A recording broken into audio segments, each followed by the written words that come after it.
अगर आप चौपहिया वाहन पे चल रहे हैं और चौपहिया वाहन आपका समय पूरा कर चुका है, यानी कि जो पेट्रोल डीजल का इंजन जो होता है, जो पेट्रोल इंजन है वो 15 साल का पूरा कर चुका है, डीजल इंजन जो है आपका वो 10 साल का पूरा कर चुका है, और आप उस गाड़ी को फेंकना नहीं चाहते कबाड़ में, तो आपके लिए बहुत ही अच्छा एक ऑप्शन जो है आया है। मैं आपको एक लेके आया हूँ एक वर्कशॉप में।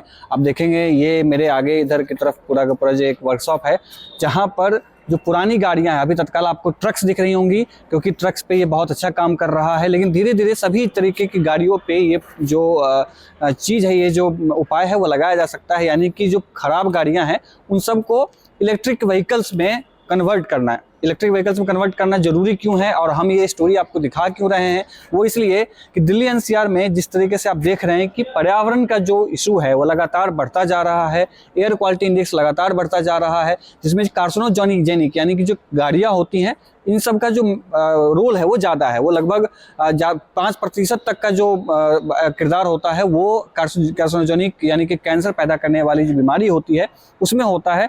इस वजह से ये सब ज़्यादा ज़रूरी है। ये वर्कशॉप चल रहा है, हम सारी चीज़ें जानेंगे कि कैसे प्रक्रिया अपनाई जाती है, जो डीजल इंजन या पेट्रोल इंजन है उनको इलेक्ट्रिक व्हीकल में कन्वर्ट करने का, और साथ ही साथ कितना खर्चा लगता है, कौन कौन सी गाड़ियाँ इस्तेमाल की जा सकती है, पूरी प्रक्रिया क्या है, ये सब हम जानेंगे। हमारे साथ में दिव्य जी हैं। दिव्य भाई हमारे IIT रुड़की से पास आउट है, 2016 में पास आउट हुए मैकेनिकल इंजीनियरिंग से, और इनसे हम जानेंगे पूरा ये वर्कशॉप घूमेंगे और दिखाएंगे आपको कि जो इस तरह की समस्या है पर्यावरण से लड़ने की, वो कैसे आप निपटा सकते हैं और आपके पॉकेट फ्रेंडली भी होगा। दिव्य भाई सबसे पहले इस बारे में बताइए कि ये क्या कर रहे हैं आप।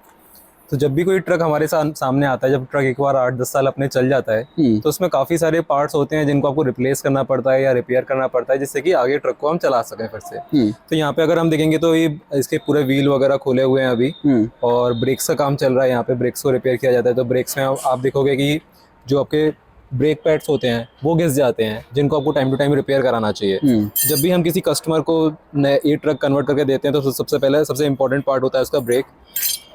उसके बाद फिर हम आते हैं कि जो उसका सस्पेंशन होता है, जो आपके यहाँ पे देखेंगे अंदर लोहे की बत्तियाँ लगी हुई हैं, उन सबको रिपेयर किया जाता है। उसका स्टीयरिंग सिस्टम को रिपेयर किया जाता है, जिससे कि गाड़ी को चलाने में किसी भी प्रकार की कोई दिक्कत ना आए। एक बार जब ये सारा आपका काम हो जाता है, इसको हम बोलते हैं कि बेस व्हीकल का एक बार पूरा काम हो गया, रिपेयर हो गया। अच्छा, ये काम भी कैसे आया कि इसके बाद हमारे पास एक 40 पॉइंट्स की इंस्पेक्शन लिस्ट होती है, जिसके अगेंस्ट पे व्हीकल को हम पहले देखते हैं कि इसमें क्या चीज़ खराब है, क्या चीज़ नहीं है।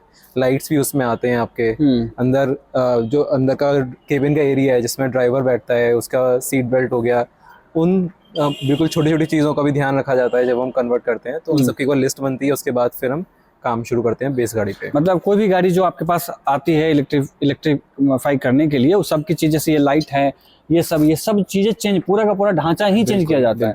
अच्छा, इसमें खर्चा कितना लगता है? कोई आदमी चाहे करवाना तो खर्चा उसको कितना आता है, और कौन कौन सी गाड़ियों को आप इलेक्ट्रीफाई करते हैं? जैसे मान लें हम सिर्फ ट्रक करते हैं या कोई और भी गाड़ियां हैं, वो इस बारे में बता दीजिए। तो हमने अब तक 2 टन की जो गाड़ियां होती हैं उनको भी कन्वर्ट किया हुआ है, जैसे आपका टाटा एस हो गया, या फिर अगर मैं पैसेंजर सेगमेंट में बात करूं तो एक हमने एम्बेसडर कार को कन्वर्ट किया हुआ है। उसके बाद फिर हम आते हैं कि 4 से 7 टन का ट्रक का जो मार्केट है उसमें हमारा एक ही सोल्यूशन चलता है, एक ही तरह का कंपोनेंट्स लगते हैं हमारे। तो हमने सबसे पहले शुरुआत करी थी 4.5 टन के टाटा 407 से, फिर हमने सेम सिस्टम को उठा के 6 टन के आपके इस ट्रक में फिट किया, और इसको हमने ARS सर्टिफाइड भी कराया। तो जो सरकार का नियम है वो ये कहता है कि आपने जिस मॉडल पे अपना सर्टिफिकेशन लिया आप उसी पे रेट्रोफिट कर सकते हो। अगर आपको किसी दूसरे मॉडल पे जाना है तो आपको फिर से कुछ टेस्टिंग करानी पड़ती है उस गाड़ी की, नए मॉडल की, एंड उसके बाद आपको एक सर्टिफिकेट मिल जाता है जिससे आप रेट्रोफिट कर सकते हैं। एक चीज आपने बताई कि 407 मॉडल वाली बात जो बताई, तो दर्शक, आप मैकेनिकल इंजीनियर हैं तो आपको पता है कि 407 सीरीज क्या है ट्रक की। एक बार दर्शकों को बता दीजिए कि 407 सीरीज जो आपने कहा उसका क्या मतलब होता है, ताकि और उनको क्लियरली समझ में आए चीज़। तो 407 जब टाटा ने शुरू किया था तो एक SFC करके उनका मॉडल आता था जो बहुत पॉपुलर हुआ था। स्मॉलेस्ट इंडिया का पिकअप ट्रक था पहला, 4.5 टन उसका GVW होता था। आगे से उसकी हल्की सी जो लोड बॉडी केबिन होता था थोड़ा सा निकला हुआ होता था, वो डिजाइन काफी पॉपुलर हुआ। फिर धीरे धीरे क्या हुआ कि जब उनके एप्लीकेशन होते हैं कि फिर टाटा ने थोड़ा हैवी लोडिंग के लिए चेसी को मॉडिफाई किया, फिर ज्यादा आपको वॉल्यूमनस प्रोडक्ट जो होते हैं आपके, जिसमें खाली खाली डब्बे आपको पैक करने, लेकिन वजन उतना नहीं है, उनके लिए फिर आपको लोड बॉडी बड़ी चाहिए, आपको वजन कम है, तो उसके लिए फिर टाटा 14 फीट के ट्रक्स पे गया। लेकिन जब 407 की ये फैमिली बहुत बड़ी हो गई तो टाटा ने फिर इनकी नेमिंग डिफरेंट करना शुरू कर दिया। तो फिर उन्होंने ट्रक्स को थोड़ा मॉडिफाई किया। अभी ये ट्रक अगर आप देखोगे तो ये ट्रक 6 टन में आपको नहीं मिलेगा। अच्छा। अब ये 700, इसका नया मॉडल है 709, और उसका GVW बढ़ के 7 टन हो चुका है।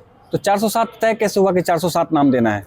407 जो टाटा का नॉमेनक्लेचर होता है, अलग अलग व्हीकल मैन्युफैक्चरर का नॉमेनक्लेचर होता है, उसमें कई बार वो अपने जो इंजन की पावर होती है और उसका जो जीवीडब्ल्यू होता है उसका एक कॉम्बिनेशन बना के नंबर रखते हैं 407। अच्छा। जैसे आयशर में अलग सीरीज चलती है तो उनका अलग मतलब होता है, मतलब कैपेसिटी के अनुसार उसका नाम रखा कैपेसिटी गया उसकी था। डायमेंशंस क्या हो सकती हैं। जैसे कि अब बस की बात करूं, 15-12 करके एक बस आती थी जो कि 12 मीटर की बस है और उसका करीब 150 हॉर्स पावर तक का इंजन होता था। तो क्या ये जो आपका पूरा जो सेटअप है और जो इलेक्ट्रिक व्हीकल्स आप चेंज करते हैं, तो क्या इस सिर्फ ट्रकों के लिए है या जैसे अभी आपने कहा कि एम्बेसडर कार के लिए है, तो और कौन कौन सी गाड़ियां ये कन्वर्ट किया जा सकता है, क्योंकि बहुत ही अच्छा उपाय हो सकता है पर्यावरण संरक्षण के लिए। तो एक बार वो डिस्क्राइब कर दीजिए कि कौन कौन सी गाड़ियां आप चेंज कर सकते हैं और लीगली सरकार किस किस को मान्यता दे सकती है? सरकार की तरफ से मान्यता की बात की जाए तो सारी गाड़ियों को मान्यता है उनको रेट्रोफिट के थ्रू कन्वर्ट करने का इलेक्ट्रिक में। लेकिन जो आपका नियम कहता है कि आपने एक बार जिस गाड़ी पर टेस्टिंग कराई, जिस मॉडल पे आपने टेस्टिंग कराई, आप उसी मॉडल को आगे कंटिन्यू कर सकते हो। अच्छा। अगर आपको कोई नया मॉडल लेना है तो आपको फिर से उसका एक बार टेस्टिंग कराना पड़ेगा।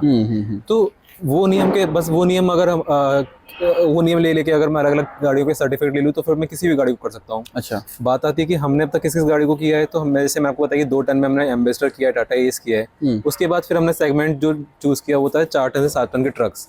तो उसमें भी हमने अभी इस अपर रेंज पे अभी हम फोकस कर रहे हैं, क्योंकि जो दिल्ली का मार्केट है वो सबसे ज़्यादा 14 फीट के ट्रक्स को यूज़ करता है। एंड जो उसका कारण है वो है कि आजकल की डेट में जो अमेजोन, फ्लिपकार्ट जैसी बड़ी बड़ी कंपनीज हैं जिनके प्रोडक्ट वजन में ज़्यादा नहीं होते लेकिन उनका वॉल्यूम बहुत ज़्यादा होता है, तो उनको लोड बॉडी की रिक्वायरमेंट बढ़ जाती है, मतलब स्पेस की रिक्वायरमेंट बढ़ जाती है। तो इस वजह से 14 फीट का मार्केट है। तो अभी हम दिल्ली एनसीआर में हैं, नोएडा में है, तो हम अभी यहाँ के मार्केट को ही कैप्चर करना चाहते हैं। तो अभी हम 14 फीट के ट्रक्स पे काम कर रहे हैं। कितना खर्चा आता है? जैसे मान लें कि कोई ऐसा आदमी है या जो गुड्स कैरियर पे अपना उसका व्यापार है, तो कितना खर्चा पड़ जाता है एक गाड़ी को अगर हम कन्वर्ट करें? और एक गाड़ी कन्वर्ट करने के बाद एज क्या बढ़ जाता है? क्या एज ज़्यादा हो जाता है ऐसा कुछ? जी बिल्कुल, एज ज़्यादा हो जाता है। दिल्ली सरकार से जो बातचीत होती है उनके ट्रांसपोर्ट कमिश्नर वगैरह से, तो उन्होंने अभी नियम निकाला था कि जब भी आप रेट्रोफिट कराएंगे तो आपकी गाड़ी की लाइफ 5 साल वो एक्सटेंड करके दे देंगे। अच्छा। 5 साल के बाद वो लोग कहते हैं कि वो फिर से फिटनेस वगैरह चेक करेंगे, सारे डॉक्यूमेंट्स चेक करेंगे और उसके बेस पे जो उस वक्त जो नई पॉलिसी आएगी उसके हिसाब से उसका एक्सटेंशन रजिस्ट्रेशन फिर से एक्सटेंड हो जाएगा। क्या खर्चा कितना आता है? खर्चे की बात करें तो सर जैसे अभी आज की डेट में अगर आप इसी डायमेंशन में इसी 14 फीट की लोड बॉडी का नया ट्रक लेने जाओ तो आपको 17-18 लाख के आसपास आता है डीजल सीएनजी में। नया लेने में नया ट्रक जो टाटा देता है, वही ट्रक अगर आप इसको कन्वर्ट कराते हो तो आपकी कॉस्ट थोड़ी सी ज़्यादा आती है। इलेक्ट्रिक गाड़ियों में जैसे हम देखते हैं कि टाटा एस है, टाटा एस का अगर आप पेट्रोल वाला वेरिएंट देखें 5-6 लाख की कॉस्ट है, लेकिन जो इलेक्ट्रिक आपको 10-11 लाख में मिलता है। सिमिलरली अगर मैं इसकी बात करूँ तो ये आपको 25 लाख में ये ट्रक मिलता है कन्वर्ट होके, और इसमें सारी चीज़ इंक्लूडेड है कि हमारी जो कन्वर्जन चार्जेस होते हैं वो भी इसमें इंक्लूडेड हैं। आपको सारा डॉक्यूमेंटेशन हो जाता है उसमें। अच्छा, एक बात कि जैसे हम कहते हैं कि जब पेट्रोल डीजल की बात करते हैं उसमें टंकी होता है, बड़ा सिंपल सा एक प्रोसेस होता है, वो दिखाई देता है कि पीछे टंकी लगा है, वो मैनेज कर रहा है सारी चीज़ों को, एनर्जी जनरेट कर रहा है। इलेक्ट्रिक व्हीकल में कैसे? एक वो बताइए कोई जैसे ये शायद कन्वर्टेड आपने बताया कि जैसे ये देख सकते हैं बहुत सारे जो ये कंपोनेंट्स आपने लगाए हैं जी, तो एक बार वो बता दीजिए काम कैसे करता है, क्या क्या चीज़ आपने इसमें लगवाई है? तो जैसे मैं शुरुआत करूँ कि जब हम इंजन को निकालते हैं तो इंजन की जगह हम एक इलेक्ट्रिक मोटर लगाते हैं, जो आप पीछे की तरफ देखेंगे जहाँ पे इंजन रखा होता है उसी साइड उसी जगह पे हमने मोटर रखा हुआ है। यूजुअली गाड़ियों में इंजन के बाद एक गियर बॉक्स असेंबली होती है, गियर बॉक्स इसमें भी होता है, आगे की चीजें सारी सेम होती है। अब जैसे हम बात करते हैं कि एनर्जी स्टोरेज की, तो डीजल गाड़ियों में जो आपका एनर्जी स्टोरेज का काम होता है वो एक फ्यूल टैंक का होता है, वो फ्यूल स्टोर कर रहा है। यहाँ पे हम वो चीज बैटरी पैक में स्टोर करते हैं। इसमें लगाया है बैटरी पे आपने? इलेक्ट्रिक एनर्जी को स्टोर करने के लिए जो लिथियम आयन बैटरीज होती हैं वो यूज होती हैं। तो आप देखेंगे चैसी के बीच में जो ये पूरा एक बॉक्स है ग्रे कलर का, पूरा लेंथ में शुरू से लेकर आखिर तक रखा हुआ है। ये इतना बड़ा एक बैटरी पैक है जो करीब 55 किलोवाट आवर कैपेसिटी का है। इसका वजन अगर मैं बात करूँ तो 500 किलो का वजन है इसको। अच्छा। तो ये पूरा लेकिन चैसी पे रखा हुआ है, बीच में है सबसे सुरक्षित जगह होती है कि अगर कहीं से भी ट्रक में एक्सीडेंट होता है साइड से तो बैटरी आपकी सेफ रहती है। क्योंकि जो लिथियम आयन बैटरी होती है अगर आप उसको हैंडल अच्छे से नहीं करोगे तो काफी बड़े इंसिडेंट्स भी हो सकते हैं, जान माल का भी खतरा हो सकता है उससे। अच्छा, ये जैसे आपने वो ट्रक का आपने पूरा का पूरा जो चीजें हटाई, उसके बाद ये इस तरह का ढांचा बन जाता है। जी जी। फिर उसके बाद आप यहाँ पे सारी चीजें जो भी हैं वो आप लगाते हैं। बिल्कुल। उसके बाद की प्रक्रिया होती है कि आप टेस्टिंग करवाते हैं जी। ठीक है। अब जैसे ये मैं दिखाना चाहता हूँ कि एक बार ये चार्जिंग, इस तरीके से ये चार्जिंग पॉइंट है जो शायद टेस्टिंग के लिए करते हैं, ऐसा क्या?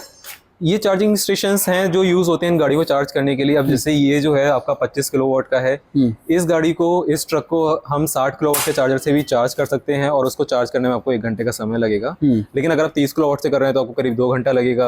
आप और कम से करेंगे तो आपका चार्जिंग टाइम बढ़ता चला जाता है। कितना किलोमीटर चलता है अगर हम पूरे इस पे हम पूरे तरीके से कर दें? और जैसे कि एक चीज़ और मैं पूछना चाहता हूँ, ये जो नंबर प्लेट है जी, हालांकि ये चेंज हो गया है, तो फिर ये ग्रीन हो जाना चाहिए था, तो ये ब्लैक में ही क्यों, ब्लैक और येलो में ही क्यों? इसकी क्या प्रक्रिया होती है? इसका प्रक्रिया होता है कि जो हमें जहाँ पे हम टेस्टिंग कराते हैं तो वहाँ पे इंडिया में आपकी 2 या 3 संस्थाएं हैं जो आपको पूरा सर्टिफिकेट, जितनी भी ऑटोमोटिव टेक्नोलॉजीज होती है मैं ये कहूँगा, उनको सर्टिफाई करने का काम 2-3 ऑर्गेनाइजेशंस का है, जिसमें से एक आपका ARIA ही है जो पुणे में है, एक ICAT है मानेसर में है, एक CIRT करके ऑर्गेनाइजेशन है वो भी पुणे में है। तो ये लोग जब एक बार अप्रूव कर देते हैं कि हाँ ये टेक्नोलॉजी को आप रोड पर उतार सकते हैं, उसके बाद वो एक सर्टिफिकेट इशू करते हैं। वो सर्टिफिकेट अलग अलग स्टेट्स के RTOs के पास जाता है, फिर वहां से एक आप कह सकते हैं नोटिस निकलता है रीजनल RTOs के पास कि ये रेट्रोफिटर है, ये किट है जो इन ट्रक्स पे फिट होने के लिए अप्रूव हुई है। उसके बाद फिर हम, जैसे उन्होंने कन्वर्ट कर लिया, अब जब हम जैसे हमारा सर्टिफिकेट RTOs के पास जाएगा, उसके बाद फिर हम RTO के पास जाएंगे, पेपर लेके वो गाड़ी का इंस्पेक्शन करेंगे, उसके बाद वो ग्रीन नंबर प्लेट हमें इसके लिए इशू। कितना समय लगता है इसमें? और अब क्या सारी जो भी चेंज करवाते हैं लोग, तो सारा काम आप करवा के देते हैं? जी, हम पूरा मदद कर आपको जिस तरीके से करना है, अगर आप चाहते हैं हम लोग करके दें या फिर आप खुद करवाना चाहते हैं, तो हम दोनों तरीके से काम। कितना समय लग जाता है? RTO का जो टाइम होता है करीब 1 हफ्ते का होता है, लेकिन हमारा भी पहला इस बार कन्वर्जन है, तो उसके बाद जो भी प्रक्रिया का समय होगा, पहली बार हमेशा ज़्यादा होता है, उसके बाद हमेशा कम होता चला जाता है। अगर हमें 10 ट्रक एक साथ कराने हैं तो उनमें मेरे को टोटल 7 दिन लगेगा, तो एक ट्रक में तो बहुत ही कम दिन लग रहे हैं। तो अभी एक दिन में कितने ट्रक आप लोग कन्वर्ट कर रहे हैं, या व्हीकल्स कितने दिनों में कन्वर्ट कर रहे हैं? अभी जो हमारा टारगेट था, पहले बैच में हमें 20 गाड़ियाँ प्रोड्यूस करनी थी। 20 गाड़ियों को हमें अलग अलग कस्टमर्स हैं, जैसे ITC है, परफेटी है, मदर डेयरी है, DS ग्रुप है, इनके लॉजिस्टिक्स चेन्स में पहले हमें इनको ट्रायल देना है। अच्छा। उसके बाद जैसे जो उनकी पसंद है, जो उनकी रिक्वायरमेंट है, उसके हिसाब से फिर वो लोग हमें बताएंगे कि उनको 10 ट्रक चाहिए, 20 ट्रक चाहिए, 100 ट्रक चाहिए, कितने ट्रक चाहिए। एक चीज़ मैं जब मैं यहाँ आया तो आप लैपटॉप में कुछ दिखा रहे थे कि कितना टेक्निकली चीज़ें होती हैं, और एक बात ये कि सुरक्षित कितना है। आप जैसे अगर आप कन्वर्ट कर रहे हैं तो आप सुरक्षा का कितना ध्यान रख रहे हैं, क्या क्या चीज़ें लगा रहे हैं, ताकि दर्शक देखेंगे तो उनके मन में ये आए कन्वर्ट करवाने में हमारा सुरक्षा कितना है। ठीक है, तो जो भी सुरक्षा दी जाती है किसी भी इलेक्ट्रिक व्हीकल को, उसका सबसे बड़ा फैक्टर होता है कि आपको पता होना चाहिए कि जो आप कंपोनेंट्स यूज कर रहे हो उनको किस तरीके से ऑपरेट करना चाहिए। वो सबसे इंपॉर्टेंट पार्ट है। जैसे मैं आपको लिथियम आयन की बैटरी की बात बताता हूँ कि अगर आप उनको बहुत ज्यादा टेम्परेचर में ऑपरेट करोगे, 50 डिग्री के ऊपर ऑपरेट करोगे, तो उनमें आग भी लग सकती है, जो हम काफी सारे इंसिडेंट्स देखते हैं। और कहीं ना कहीं रीजन यही होता है कि अगर आप उनको उनके जो गाइडलाइंस हैं उसके हिसाब से आप ऑपरेट नहीं करोगे तो इंसिडेंट्स होंगे। तो इसी तरीके से सुरक्षा की बात में लिथियम, जैसे बैटरी की बात कर रहा हूँ, तो बैटरी को हम लोग एक एक्टिव कूलिंग सिस्टम होता है जिससे कूल करते हैं, उसमें आपको एक ठंडा पानी बैटरी के अंदर देना होता है, वो सारी बैटरी की हीट एब्जॉर्ब करता है। इस तरीके से हम बैटरी का टेम्परेचर कंट्रोल रखते हैं। इसमें लगाया हुआ आप दिखा सकते हैं उसमें? जी, मैं एक बार दर्शकों को, इसलिए क्योंकि वो ज्यादा कंफ्यूजन में होते हैं, इसलिए उनको क्लियरली समझ में आए चीजें, तो इसलिए ये जो यूनिट है पूरा आपका, ये बैटरी कूलिंग सिस्टम है, इसको चिलर यूनिट भी बोलते हैं, जो ठंडा पानी बैटरी के अंदर भेजता है। चार्जिंग पॉइंट भी यहीं से आपको सारा का सारा चीज जो है कनेक्टेड होता है चार्जिंग पॉइंट से, और वो आप कनेक्ट करके चार्ज किया जा सकता है। और एक बार मैं चार्जिंग पॉइंट दिखाना चाहूंगा। अच्छा, बिजली यूनिट कितना लगता है अगर एक बार हम फुल चार्ज करें?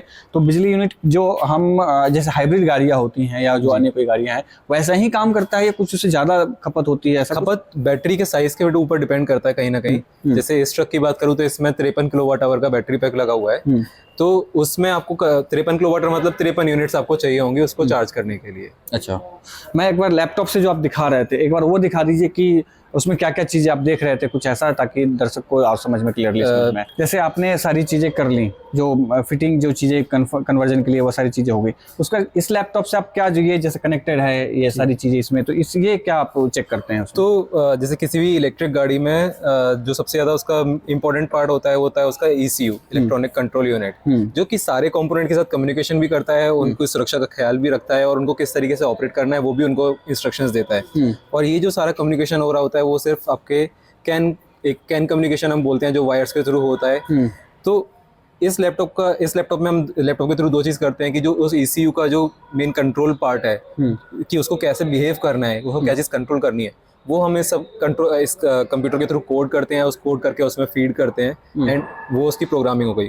दूसरा, हमें जब भी कोई दिक्कत आती है गाड़ी में तो हमें कैन नेटवर्क से उसके कनेक्ट करके पता चलता है कि गाड़ी में कौन सा कंपोनेंट क्या फॉल्ट दे रहा है, क्यों दे रहा है वो फॉल्ट। उन सब की डायग्नोस्टिक के लिए हमें लैपटॉप। कोई ऐप ऐसा आपने क्रिएट किया हुआ है, कैसे कनेक्ट कैसे होता है?